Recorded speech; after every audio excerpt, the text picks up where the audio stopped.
Hi everyone, I'm finally going to be able to use some of the inks that I was introduced to at Little Craft Fest this year.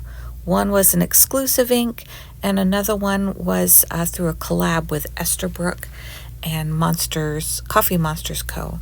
So I'm going through my swatches that I have of what was inked in my TWSBI pens, my TWSBI Ecos, and these are the blotter pages from that collab between Esterbrook and Coffee Monsterz Co. I was able to get the blotter sheets at the show itself.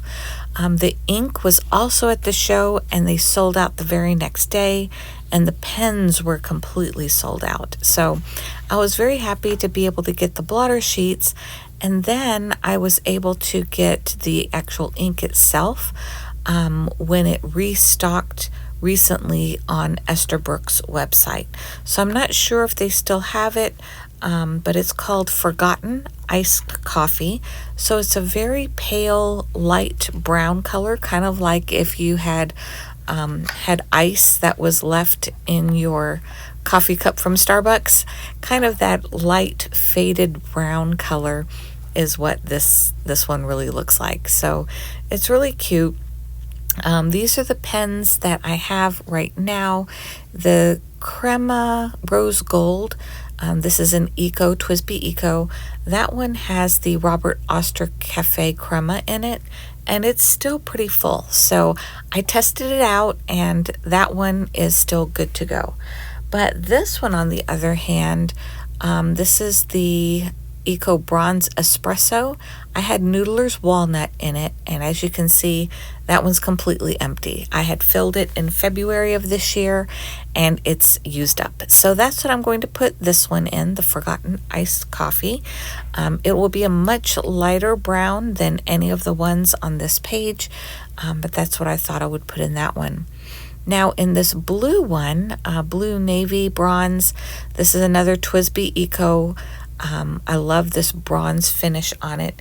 It had a Diamine Winter Spice, but I'm going to fill it with this Fields of Bluebonnets. This was an exclusive ink color released by Dominant Industry for the show by Little Craft Place.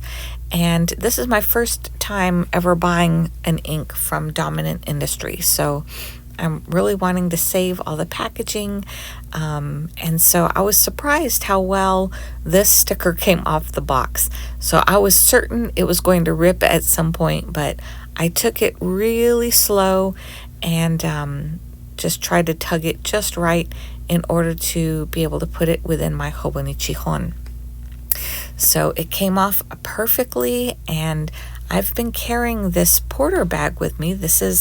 It replaced my Lululemon bag this year, and the reason why is because I can take this A6 Hon with me anywhere, anytime. So it went with me to Little Craft Fest, and here I was able to just kind of document what we did that weekend. I also document just, other stationery items as I get them throughout the year. And then for today, since I'm inking up these pens, I went ahead and added the sticker to the Hon journal, and then there's another sticker that I'm going to be able to get off as well. The first thing I have to do is clean out these pens. So what I do is I just stick it under the water, but in order to preserve water, I have a jar that I use specifically just for cleaning out my pens, and I fill it with very, very, very lukewarm water. It's amazing how easily fountain pen ink will clean out of pens just with water. So this one in particular, the brown inks seem to clean out pretty quickly for me, but the blue inks like this one seem to take a lot of time. This one in particular was kind of I describe it as a sticky ink. So even the piston got stuck a little bit, so I had to kind of maneuver it a few times to finally get it to come unstuck. And you can see when I just took the first swallow of ink how dark that got. So with the brown inks, I want to say I fill them and flush them probably about 25 to 30 times. But these blue inks, I want to say they're taking me a good 50 to 60 flushes to get them to be completely clear. Then I like to leave them in the jar a little bit just to make sure I've really gotten everything out of the feed. I would not do this with a 24 karat, 14 karat, or any kind of karat gold nib. These are steel nibs, so I don't mind kind of leaving it in the jar for a short period of time. Ideally, you just want to dry it like this, flat, out on your counter. And if there's any color left, it will leach out onto the paper towel. But it seems like I got these pretty clean. I just wanted to show you the temperature. So my house is about 73 to 74 degrees, and the water temperature is very lukewarm, only about 93 to 94 degrees. Boiling is 212 degrees Fahrenheit. So this is not boiling water. I don't want to crack the plastic, don't want to ruin the nibs or the plastic in any way. So it doesn't take a lot of heat. It's just very, very mild, lukewarm water, and I was able to flush out every single one of these pens. So first I'm going to fill with the Forgotten Iced Coffee by Esterbrook. And so I just make sure to insert the whole nib and feed into that bottle. That's my favorite way to fill these. And I just did one fill. You can kind of go back and forth if you wanted to, but this fill was sufficient for me. So I just lifted the plunger one time and I was ready to go. So this one is a very faint ink. And then so is this other one, because this one, if you see on the bottom, it has this like white shimmer or silver shimmer. So this is a very light ink as well, called Field of Bluebonnets. Very fitting for Texas. State flower in Texas is the bluebonnet. And Little Craft Fest was actually done, hosted during bluebonnet season here in Texas. So very pretty ink, and I'm looking forward to using it. You can see how dark it can be. My swatches are going to be a little bit on the lighter side, but that's because I had just washed these pens that day and filled them that day.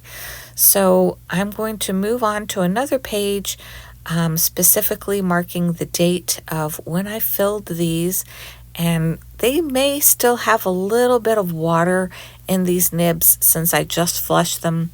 I usually let my pens dry 24 to 48 hours before I load them with new ink, but I just knew I had the time this weekend, so I wanted to make sure that I got it done. So the first little bit that comes out of these pens may be a little bit lighter than the actual ink color, but the more and more I use the pens, the darker and true to color that these inks will start showing.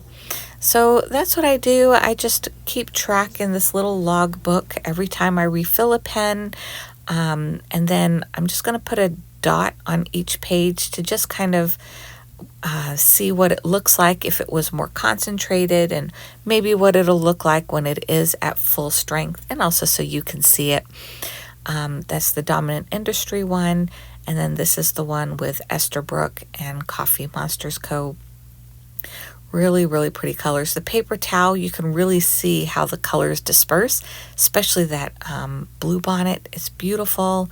And the Dominant Industry, they kind of have that halo of the color, you know, the base color that's in there as well.